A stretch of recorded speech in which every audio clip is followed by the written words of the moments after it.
While Paris Olympic athletes continue to compete for medals, event organizers are having to defend parts of the opening ceremony, especially the tableau or show that seemed to resemble the Last Supper. Celebrities are reacting to the shocking Last Supper performance and not holding back their opinions. You might be surprised to see who spoke up and what they said. Organizers stated that the scene, which featured DJ producer and LGBTQ+ icon Barbara Butch wearing a silver headdress surrounded by drag artists and dancers, meant no harm. Paris 2024 spokesperson Andis Camp said, "Clearly, there was never an intention to show disrespect to any religious group. We really did try to celebrate community tolerance. Looking at the result of the polls that we shared, we believe that this ambition was achieved. If people have taken any offense, we are of course really sorry." Thomas Jolly, the artistic director of the opening ceremony, added that the scene depicted Dionysus, the Greek god of wine. He said there's Dionysus arriving on a table. Why is he there? First and foremost, because he is the god of celebration in Greek mythology, and the tableau is called festivity. He's also the god of wine, which is also one of the jewels of France, and the father of Sicana, the goddess of the river Seine. The idea was to depict a big pagan celebration linked to the gods of Olympus, and thus the Olympics. So maybe they did want to send a message of love and inclusivity, but not everyone agreed. Kansas City Chiefs kicker Harrison Butker spoke up about the performance, writing "This is crazy" under a screenshot of the scene on his Instagram story, before quoting the Bible. He also posted a 20-second clip of the moment on X, showing a clip of the Bible verse he was quoting, "God is not mocked." Candace Cameron Bure was another celeb appalled to see drag performers do what looked like the Last Supper during the opening ceremony. In an Instagram vid, Candace said, "To watch such an incredible event that's going to take place over the next 2 weeks and see the opening ceremonies blasphemy and mock the Christian faith with their interpretation of the Last Supper was disgusting. It made me so sad," and someone said, "You shouldn't be sad, you should be mad about it." I'm like, trust me, it makes me mad, but I'm more sad because I'm sad for souls. I mean, if that's what the performance did, then I definitely agree with her, and I'm not the only one. The actress received support from many followers who disagreed with anything that mocked the Christian faith. Next to weigh in was Rosanda or Chili Thomas. The TLC member was also impressed by Candace's thoughts on the topic, and after watching her video, Chili commented, "Amen sis, preach glory to King Jesus." Now, there were also celebs who did not share the same outlook, like Candace's Fuller House co-star Jodie Sweetin. Jodie seemed to respond to critics of the drag performance when she reshared a post from activist Matt Bernstein. The post read, "The drag queens at the Olympics were recreating the feast of Dionysus, not the Last Supper. And even if you thought it was a Christian reference, what's the harm? Why is it a parody and not a tribute? Can drag queens not be Christian too?" Jodie also shared a video from comedian Walter Masterson where he poked fun at the controversy surrounding the Olympic moment. Clearly, Jodie and Candace are not on the same page. Whoopi Goldberg also shared her 2 cents on The View when she said to critics, "Come on y'all, it's the Olympics, stop. They're not trying to do anything except talk about the history. They're showing you the history." Whoopi added that if you don't like what you see, you should change the channel and watch something else. Whoopi's co-host on The View, Sarah Haynes, also hit back at critics who might not have completely understood the scene. She said, "I get so tired of being beaten over the head with religious messages while someone walks along their life not living like Jesus at all." I mean, she does have a point, but still, it doesn't mean it was necessary. Russell Brand was another star who spoke out about the controversial scene on Instagram by asking his followers what they think the power and meaning of the ceremony is. He said, "Inclusivity is a beautiful idea, for surely Jesus loves all of us, forgives all of us, died for all of us. I do wonder what these signs and ceremonies indicate. I was in an opening ceremony once in 2012. Looking back at that, it was pretty crazy. Things have changed." Next was the Olympian herself, Caitlyn Jenner. On X, the gold medalist wrote, "Not really seeing how the opening ceremony image was more like this Greco feast as opposed to a more blatant mockery of Da Vinci's Last Supper." As an Olympian and a Christian, and you don't have to be either to see the absurdity here, I am outraged. Finally, the French entertainer Philippe Catherine, or the semi-naked blue guy who was in the show himself, playing the Greek god of wine, spoke out. Semi-naked blue guy told CNN, "Would there have been wars if we'd stayed naked? The answer is perhaps not, because you can't hide a gun or dagger when you're naked. You've got this idea of harmlessness when it comes to the naked man." And the idea of the origins of the Olympic Games in Greece, which are represented today, because when you see paintings, they're of naked athletes too, also with the idea that they can't carry weapons when they're naked. The Olympics might seem like a picture-perfect event that's planned for years with millions from around the entire globe watching. However, there were some big mistakes at the Olympics opening ceremony this year. Did you catch the embarrassing moments when they went down? The Paris Olympics has already faced numerous setbacks and bloopers in its first few days, leading up to a shocking faux pas during the opening ceremony.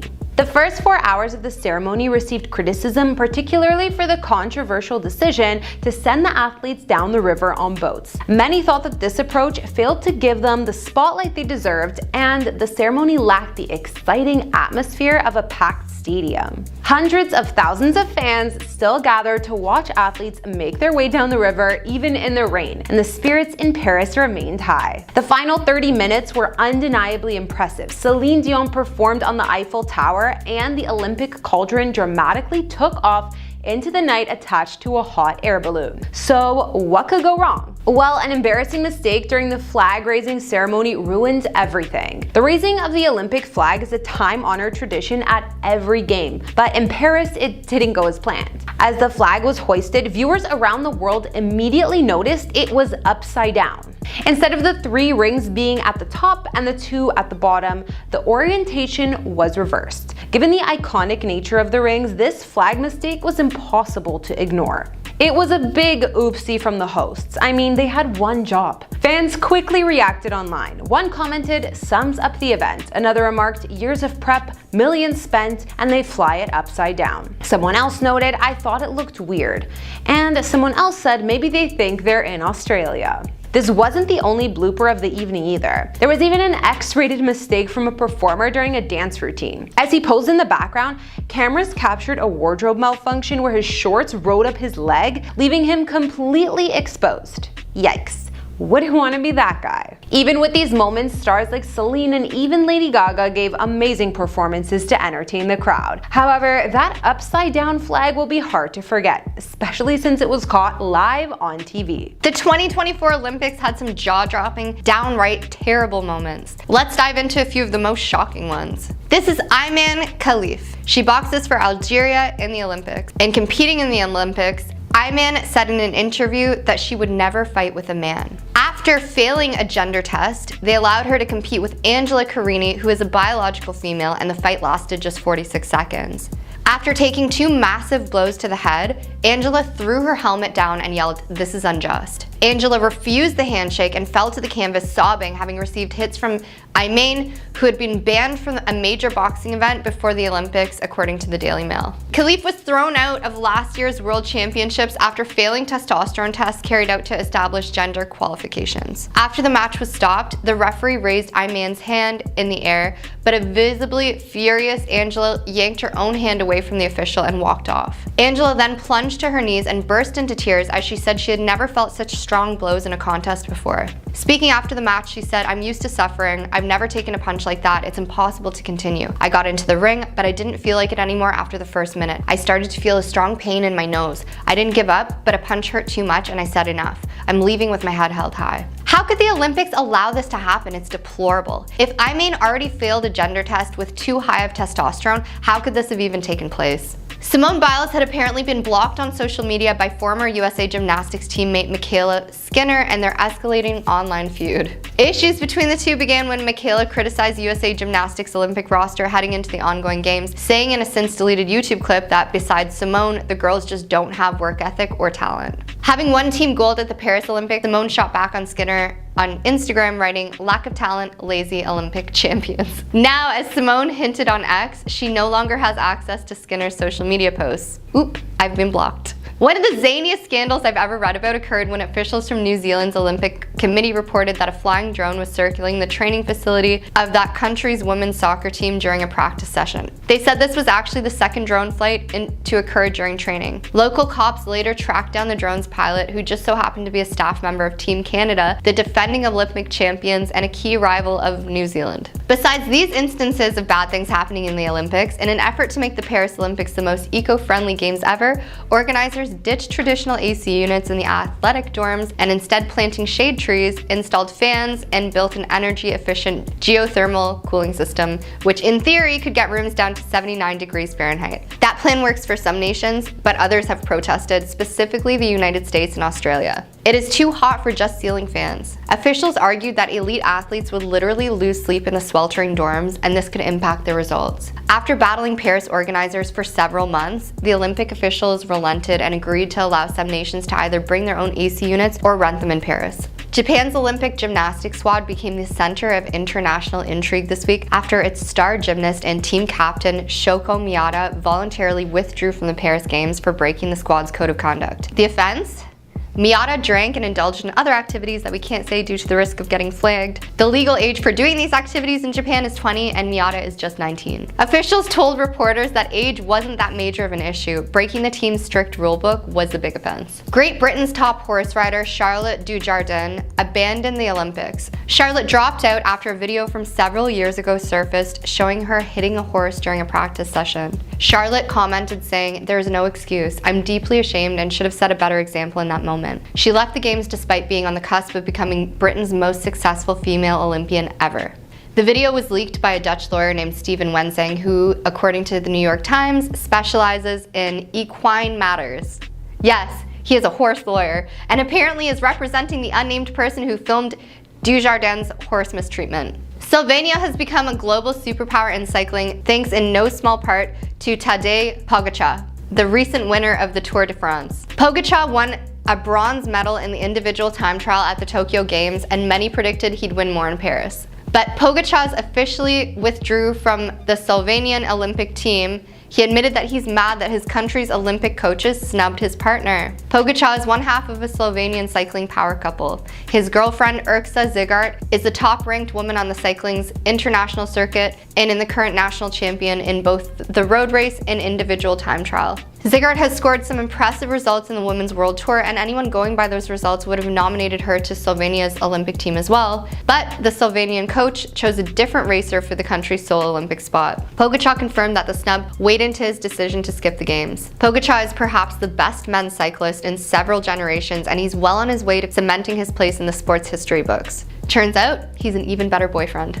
On top of all of this, the Olympics are being accused of mocking the Last Supper. Event organizers are having to defend parts of the opening ceremony, especially the show that seemed to resemble the Last Supper. Celebrities are reacting to the shocking Last Supper performance and not holding back their opinions. Organizers stated that the scene, which featured DJ and producer Barbara Butch wearing a silver headdress surrounded by drag artists and dancers, meant no harm. Paris 2024 spokesperson Anne Deschamps said, "Clearly there was never an intention to show any disrespect to any religious group. We really did try to celebrate community tolerance. Looking at the results of the polls that we shared, we believe that this ambition was achieved. If people have taken any offense, we are of course really sorry." Thomas Jolly, the artistic director of the opening ceremony, added that the scene depicted the Greek god of wine. There's Dionysus arriving on a table. Why is he there? First and foremost, because he is the Greek god of celebration in Greek mythology, and the tableau is called Festivity. He is also the god of wine, which is also one of the jewels of France. The idea was to depict a big pagan celebration linked to the gods of Olympus, and thus the Olympics. Olympics commentator Bob Ballard was fired from his position following a comment he made about women. After the Australians women's relay team took home the gold medal and were making their way off the pool deck, Bob shared with Eurosport that the women were finishing up,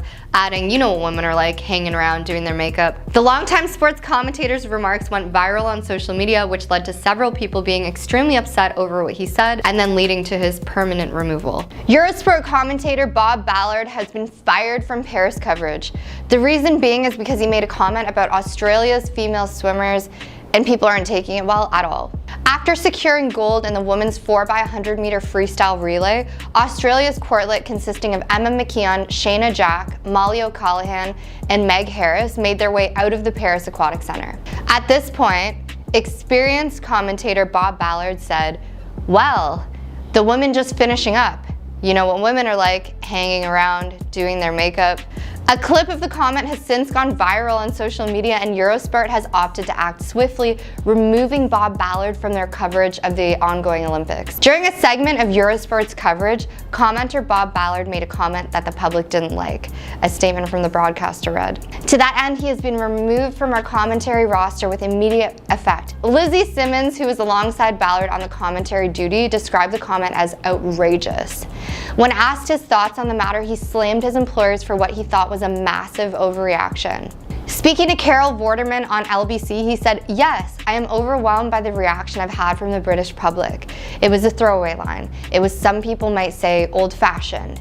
Bob, you're an old geezer, whatever. It was never meant to offend. It was never meant to upset anybody. I think there's been a massive overreaction from my employers, and I'm obviously dealing with it the best way I can."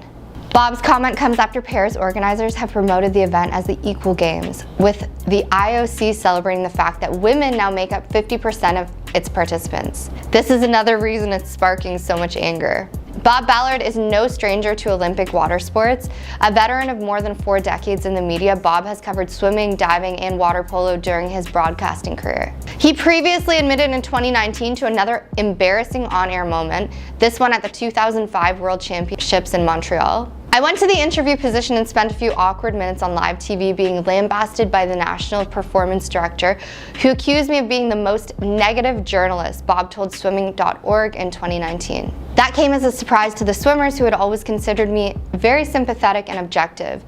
It was used on breakfast news, both BBC and ITV in the next morning. I've never been allowed to forget it by the coaches who were around in 2005. Many viewers were upset with Bob's comment and vented their frustrations online. I'm going to read you guys a few comments. One said, "When will these people ever learn? Why aren't they being given some training?" Another said, "Bob Ballard, hang your head in shame and get back off the broadcast and back to the 1930s. Another wrote, "This is so wrong. He should be truly ashamed to have this type of thinking." You may not have thought about putting the two words swimming and scandal in the same sentence, but it seemingly gets deep. Let's take a look at the biggest scandals that shook USA Olympic swimming.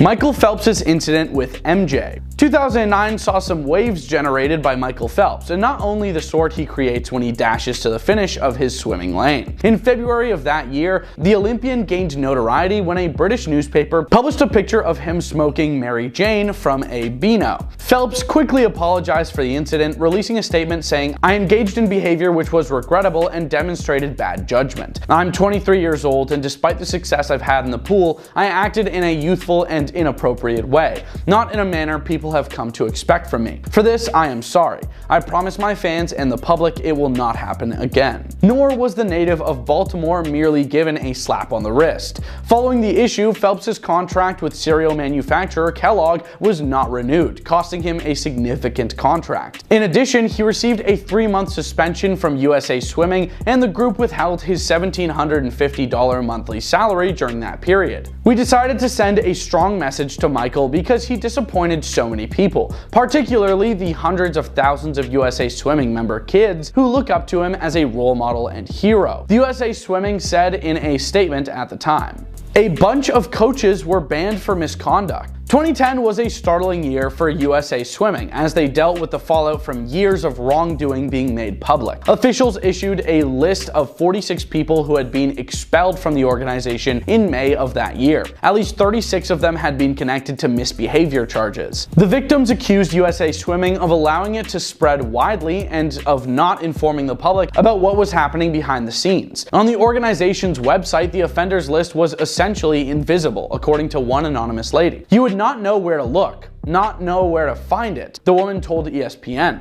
I was disgusted with the way USA Swimming posted it. It's like they're trying to hide it on their website. Michael Phelps wasn't feeling very good after his DUI. In 2015, Michael Phelps was once more in deep water. That year, the most decorated swimmer made news when he was pulled over for a DUI after exceeding the posted 45 miles per hour speed limit by 84 miles per hour. After that, he received a 6-month suspension from USA Swimming and was not allowed to compete in the the 2015 FINA World Championships. Soon after, Phelps checked himself into a treatment center and underwent a month-and-a-half of inpatient rehab amid the controversy. Prior to the 2016 Olympic Games, the incident severely damaged his swimming career, but it had an even greater negative effect on his mental health. He was constantly inundated with excessive media coverage, which made his daily existence extremely difficult. For several days, he tried not to go outside while confined to his Baltimore home. Phelps acknowledged, "I was in a really dark place," in a Sports Illustrated interview,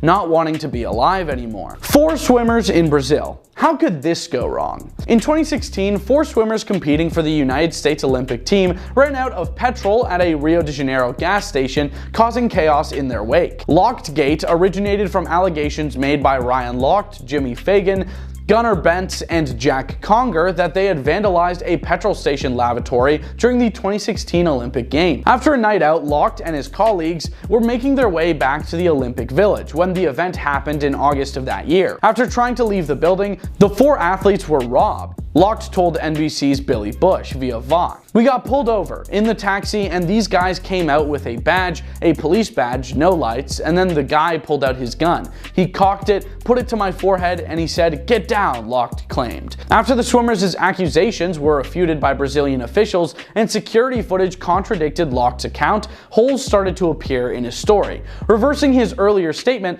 Lochte told NBC News that a gun had not been placed on his forehead. "I over-exaggerated that story," he said. "All we know is that there was a gun pointed in our direction and we were demanded to give money." As a result of the event, Lochte received a 10-month suspension from USA Swimming. The males were purportedly threatened with a revolver by a security officer on the scene. However, the guard later claimed that the men were freed after receiving payment for damaging a lavatory and peeing behind the gas station. A former coach embezzled thousands of dollars. John Bitter, the former head coach and CEO of Santa Clara Swim Club, may be living up to his last name. Ultimately, being sent to prison for theft may indicate that he has more than enough reasons to harbor resentment. After being fired from SCSC, a USA Swimming affiliate, in 2018, it was discovered through financial investigations that Bitters had embezzled more than $750,000 from the swim team. The court mandated that he repay the money in addition to giving the club an extra $50,000 in punitive damages. In order to assist cover his reputation, of which he had only paid $29,000 by that point,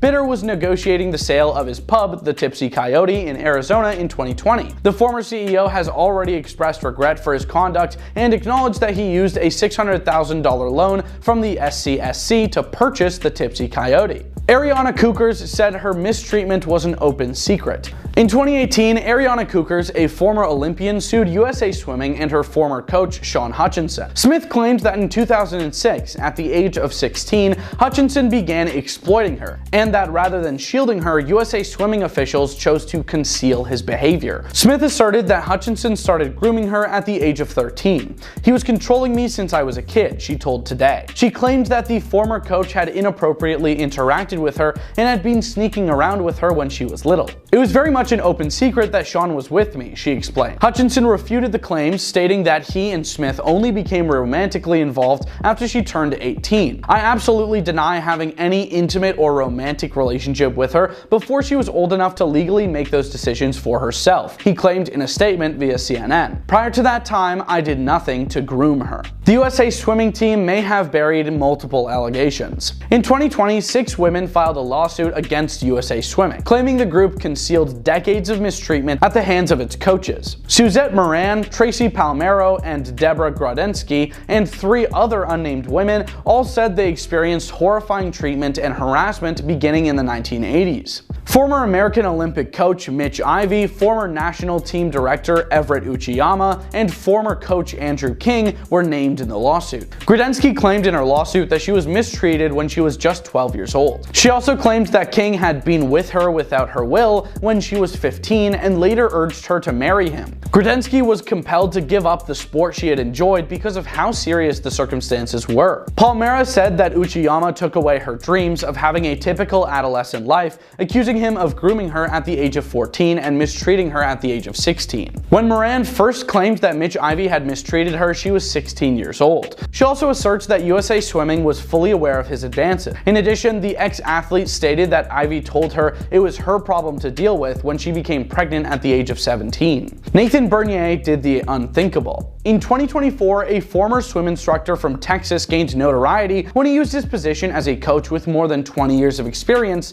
to entice an individual online and even offer her swimming lessons. Late in 2023, an undercover agent used the messaging app Antiland to pretend to be a 14-year-old girl. This led to the discovery of Houston resident Nathan Bernier's effort to get unsavory material from a younger person. Affidavit acquired by Your Basin claims that Bernier used the messaging app under the name Nate and responded to the agent with the statement, "Honestly, age doesn't make a bit of difference to me at all. I actually enjoy chatting with people your age." Bernier gave the undercover agent many unauthorized photos after exchanging phone numbers. The former swim instructor scheduled a meeting with the person he believed to be that girl, proposing that they have swimming lessons at a hotel with a pool. Later in December 2023, investigators booked Bernier for online solicitation and issued a warrant for his arrest. After posting a $50,000 bond, he was later freed, but USA Swimming has since banned him for life. A coach was found guilty of mistreating daycare attendees.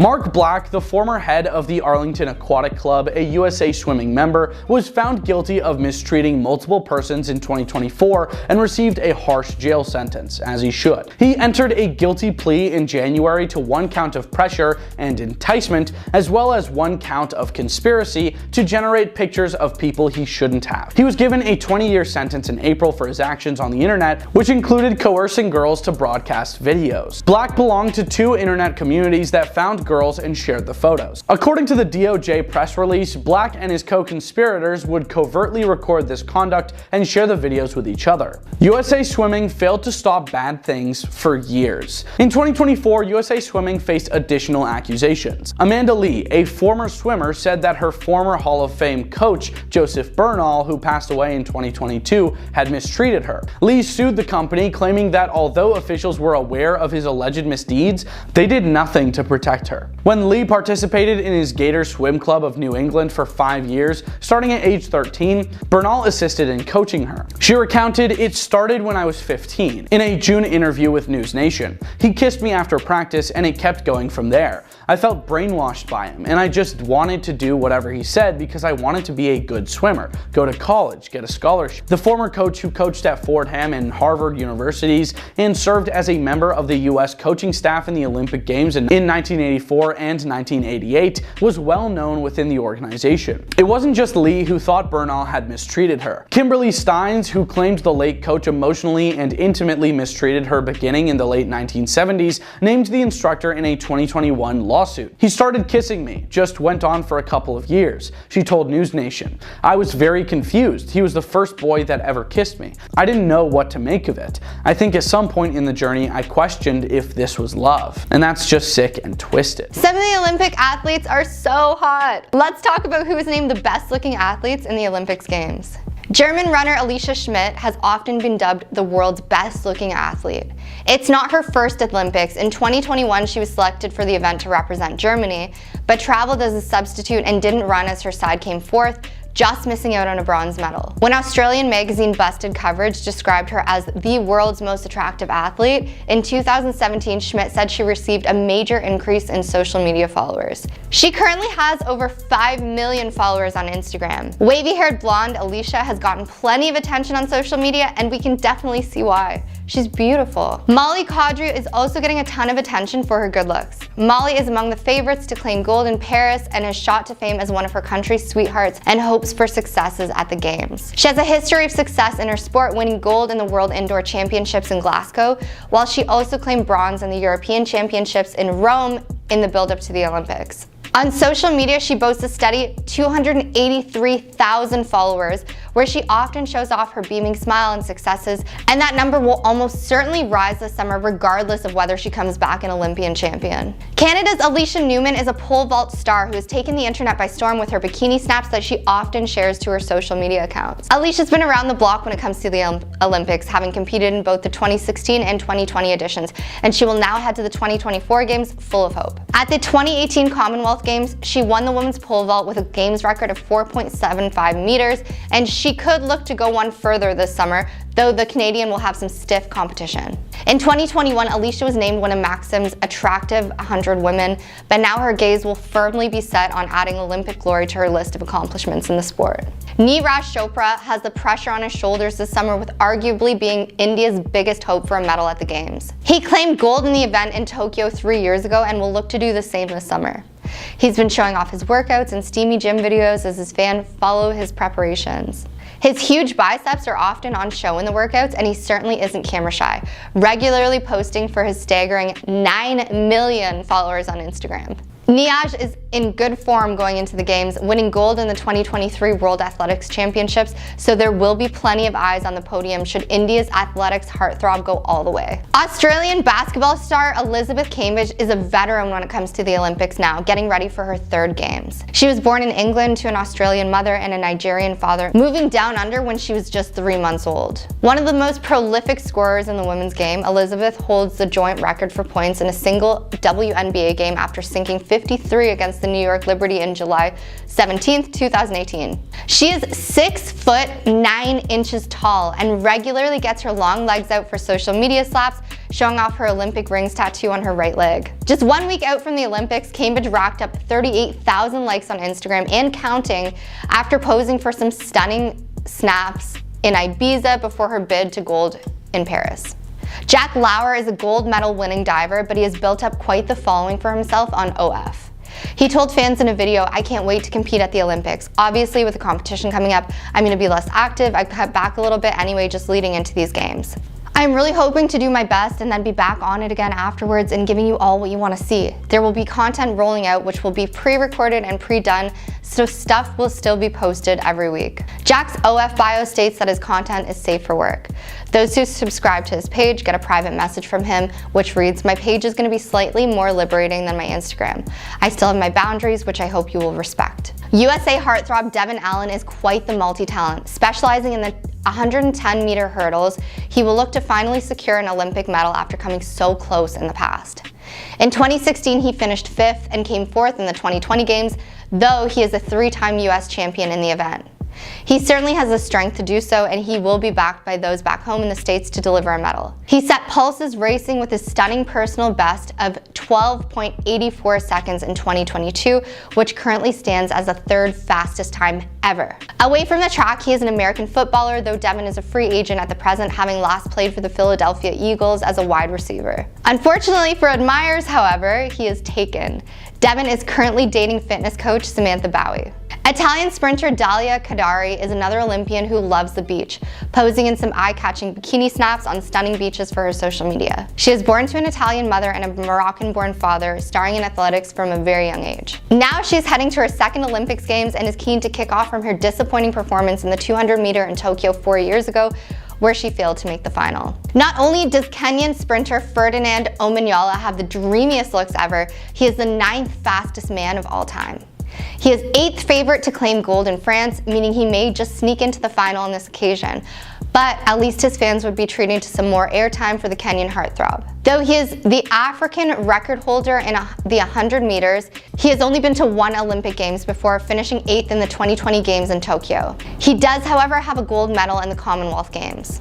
Lieke Klaver doesn't just bring stunning good looks, but genuine medal hopes for the Netherlands. She's 2023 world champion and the 2024 world indoor champion in the 4x4 meter relay, meaning the pressure is on to deliver those Olympic gold to go with those achievements. In 2021, she was part of the women's team that could only manage a 6th place finish, while the mixed team agonizingly missed out on a medal, finishing 4th. With 777,000 followers on Instagram, there are sure to be plenty of eyes on the wavy-haired blonde as she bids to get her nation into the podium in Paris. The 2024 Olympics opening ceremony was a grand event. Let's take a look at 10 of the best moments from the 2024 Olympics opening ceremony. There was Lady Gaga. So there's days of speculation that she would be performing at the opening ceremony, And to fans' surprise, she 100% showed up. When she came out, she was first covered up by some fluffy pink pom-pom things,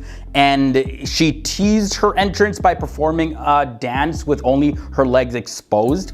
But after the props were removed, it revealed that Lady Gaga was 100% the covered up performer.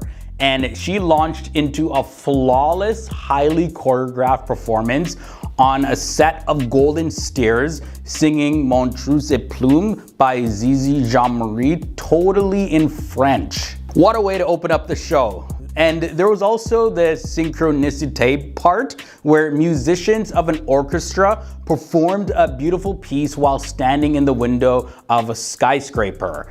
Now, dancers dressed in metallic costumes, and they danced along the Seine, while there was some footage that revealed how the gold, silver, and bronze medals are plated, while others hung suspended in the air, tethered to a high-rise structure, paying homage to the craftsmen and builders who make the games possible. There were dozens of performers that were used in this part, and it provided a stunning demonstration of harmony and cohesiveness. Yeah, there was also a lot of symbolism in the opening ceremony that I thought was pretty significant.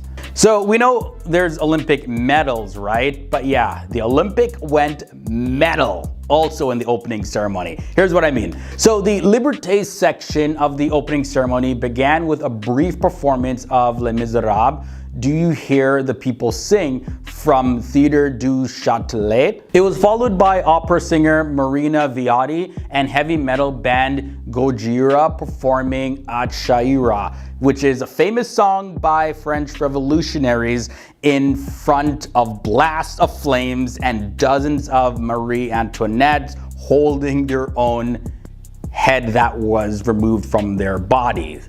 Next up, let's talk about Aya Nakamura, who is a French musician, and she did her performance in the Égalité section, where she appeared in a glittering feather dress alongside a group of dancers and the French Republican Guard Orchestra. She sang her hit song Pouki Jaja, as well as Charles Aznavour's For Me Formidable, as well as La Bohème on top of the Pont des Arts, which is a bridge connecting the Institut de France to the Louvre Museum. We can't forget the La Marseillaise performance, which is of course the French national anthem. Axel Saint-Sorel, a mezzo-soprano, gave a spectacular operatic performance of the French national anthem. And this was all done while standing on top of the Grand Palais. And literally, she hit every note of the rendition of this song, and specifically it was reorchestrated by composer Victor Lamasny for the whole Olympics opening ceremony. She wore a Dior gown inspired by the French flag, as the country's flag was formally presented at the ceremony. France is also known for its fashion, so they took the opportunity, of course, to showcase France's fashion during a catwalk section of the opening ceremony, and it was DJ'd by French producer Barbara Buch, which took place while the athlete parade passed by. Young designers from France showcased their work on a variety of models, one of whom was Italian Paralympic fencer Bibi Vio, while dancers and drag performers, including Nikki Doll, host of Drag Race France, brought the party to both sides of the aisles. And yeah, the performance was 100% fierce. The Eiffel Tower also was pretty magnificent. It was an emotional high point that occurred after the parade concluded, when all of the boats gathered at the base of the Eiffel Tower. Now, some of the athletes appeared to be very pensive and emotional, while groups of American contestants cheered USA, USA, as they were led through the river by flag bearers LeBron James as well as Coco Gauff. And they watched the Eiffel Tower shimmering with flashing lights and adorned with Olympic rings. Later, right before the cauldron was lit, the tower put on a multicolored light show with lasers blasting out of it. Another one of the best moments in the opening ceremony was the Imagine song, symbolizing the oneness attained by the world's nations every single time the Olympics happen. Pianist Sofiane Paramat and vocalist Juliette Armanet played a beautiful rendition of John Legend and Yoko Ono's Imagine while afloat on a raft in the Seine. Now, during the ceremony, part of it anyways, it was raining, but it seemed like the performers kept warm because, yeah, like the piano was actually on fire the whole time. Yeah, it was an amazing show, guys. Then after the final notes of the song were performed, there was a message that flashed on the screen that said, "We stand and call for peace." During the torch lighting bit, Rafael Nadal, Serena Williams, and Carl Lewis, as well as Nadia Comaneci, all took turns holding the Olympic flame while cruising on a tiny boat down the Seine, while a sign language interpreter performed a dramatic interpretation of an EDM track for the athletes waiting by the Eiffel Tower. Tennis legend Amélie Mauresmo took over the torch once the boat neared the Louvre, followed by a slew of other French athletes, eventually leading to the lighting of the hot air balloon vessel, which rose into the air after receiving the fire. And perhaps the best moment, for me anyways, of the 2024 Olympics opening ceremony was Celine Dion's performance. Celine Dion made a powerful, amazing, emotional, long-awaited return to the international stage, sounding better than ever as she belted out some serious notes, man. She performed Edith Piaf's song Hymne à l'amour in French while she was at the Eiffel Tower, which glowed with sparkling lights. And this performance was a fitting end to the opening ceremony, leaving a lot of people in tears actually. Even Celine Dion, she got really emotional during the performance. And this was actually Celine Dion's first live performance ever since she had to leave the public limelight after being diagnosed with stiff person syndrome, which is a neurological illness that affects one's muscles. And we saw this really affect her, especially in her documentary that she released, I Am Celine. And nevertheless, so it looks like Celine is back better than ever. And if this performance at the Olympics 2024 opening ceremony is any indication of what we're gonna be seeing from her in the future, yeah, I'm super excited. Celine Dion made an emotional return to the stage on Friday, July 26, 2024 at the Paris Olympics opening ceremony. Celine, she slayed, guys. So following Lady Gaga, as well as a host of other European singers, Celine Dion's much anticipated performance brought the program to a close. Celine Dion dressed in a shimmering beaded gown and she performed on the base of the Eiffel Tower. Yeah, it was a pretty grand performance all in all. And she performed a passionate rendition of Edith Piaf's Hymne à l'amour. It was raining and that definitely wasn't gonna stop Celine from doing her thing. She performed as if she wasn't sick, right? Like she showed you literally how it's done. And honestly, the notes that she was hitting was like, wow, you know, Celine, she still got it. It was very emotional too. This actually marks Celine Dion's first time performing since being forced to step out of the spotlight by her stiff person syndrome, which is a condition that she's been battling with for years. And a lot of people, myself included, yeah, were really anxious about Celine performing, especially after the release of her documentary titled I Am Celine, where we see a lot of behind the scenes footage of how this stiff person syndrome really affects her. In her documentary, she opened up about the daily battles with stiff person syndrome and her desire to one day return to doing what she loves most, singing performing for people. Now, there was a lot of secrecy around her singing at the Olympics opening ceremony. It was kept hush-hush, like completely under wraps until her arrival in Paris earlier in the week before the Olympics was scheduled to start. She was seen coming in and out of her hotel, and of course this got the attention of a lot of fans who began to swarm around her. Of course, right, it was a huge deal seeing Celine. People were wondering, okay, what's going on here? Is she gonna be performing at the Olympics? How's she gonna be involved? Or maybe she was just gonna be a spectator at the Olympic Games. While she was signing autographs and posing for photos, including one with France's First Lady Brigitte Macron, Celine Dion, she actually declined to confirm her participation in the opening ceremony.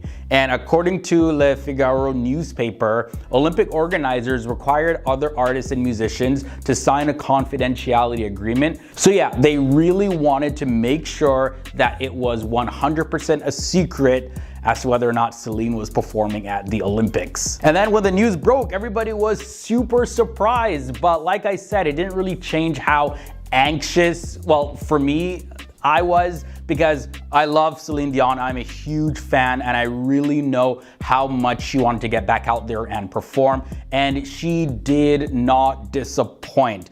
Honestly speaking, and I'm not just saying this, it was my favorite moment of the whole 2024 Olympics opening ceremony, seeing Celine sing and do what she loves the best. There are a ton of athletes who become megastars through their sports, but did you also know there are celebs who double as Olympians? These are celebrities who competed in the Olympics, and you won't believe some of the people on this list. In all fairness, you guys might already know this one, but first is Caitlyn Jenner. Well, technically, this was when she was still Bruce Jenner, but before her reality TV fame on Keeping Up with the Kardashians, Bruce was a highly accomplished Olympian. Goes down the runway. He has done 24 feet. Listen to those whistles. Honestly, I think viewers of the show maybe never even knew that or completely forgot, since it was a long time ago. In her debut at the 1972 Munich Olympics, she placed 10th in the men's decathlon. 4 years later, at the 1976 Montreal Olympics, Caitlyn returned, winning gold and setting a new world record. You can hear the grunt. I think that grunt carried it a little bit further. Next is Tyler and Cameron Winklevoss, the twin brothers who famously co-founded Facebook alongside Mark Zuckerberg. I guess these Winklevoss twins really do everything together, because they even competed together in the 2008 Beijing Olympics. Tyler and Cameron competed in the coxless pairs rowing event and finished in 6th place.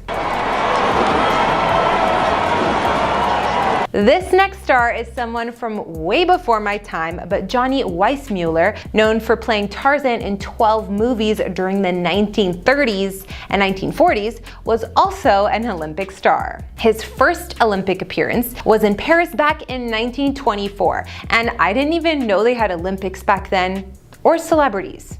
Anyways, Johnny won 3 gold medals in swimming and a bronze medal in water polo. 4 years later, at the 1928 Amsterdam Olympics, the man added 2 more swimming gold medals to his wins.